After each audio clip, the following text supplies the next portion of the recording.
Kekerasan seksual belakangan ini kerap terjadi di tengah-tengah masyarakat. Bahkan tingkat kejahatannya dapat dikatakan kian meningkat hingga di luar nalar akal kesehatan masyarakat Indonesia pada umumnya.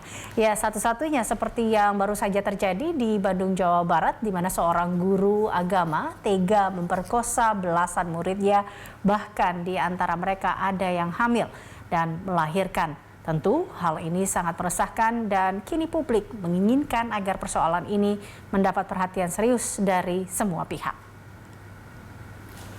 Indonesia darurat kejahatan seksual. Bagaimana tidak, kejahatan seksual terjadi di sejumlah wilayah Indonesia.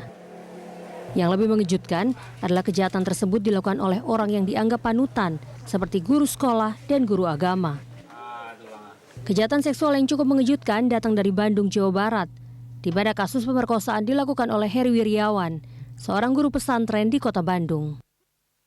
Tindakan bejat itu dilakukan pelaku terhadap 12 murid perempuannya dalam rentang waktu yang cukup lama, sejak tahun 2016 hingga 2021.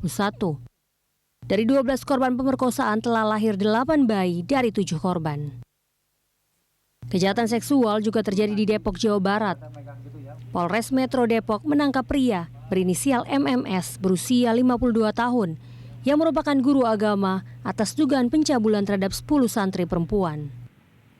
Kejahatan seksual terus terjadi. Lalu bagaimana dengan perlindungan hukum di Indonesia? Sejumlah kasus kejahatan seksual tersebut harus jadi momentum memperberat hukuman terhadap pelaku. Saat ini, hukuman maksimal terhadap pelaku pemerkosaan adalah 20 tahun penjara. Namun sepertinya tidak setimpal dengan perbuatan pelaku. DPR harus segera mengesahkan rancangan undang-undang penghapusan kekerasan seksual dengan maraknya kasus pelecehan seksual di masyarakat. Keberadaan pasal-pasal pada KUHP tidak membuat efek jera pada pelaku. Lalu bagaimana dengan hukuman kebiri? Hukuman kebiri bagi pelaku kejahatan seksual sudah diteken Presiden pada awal Desember 2020 lalu. Namun, polemik masih terjadi terkait implementasi hukuman kebiri bagi pelaku kejahatan seksual. Banyak yang menilai bahwa hukuman kebiri hanya akan mengesampingkan korban. Namun, ada juga yang berpendapat bahwa pelaksanaan hukuman kebiri membutuhkan sumber daya dan dana yang mahal.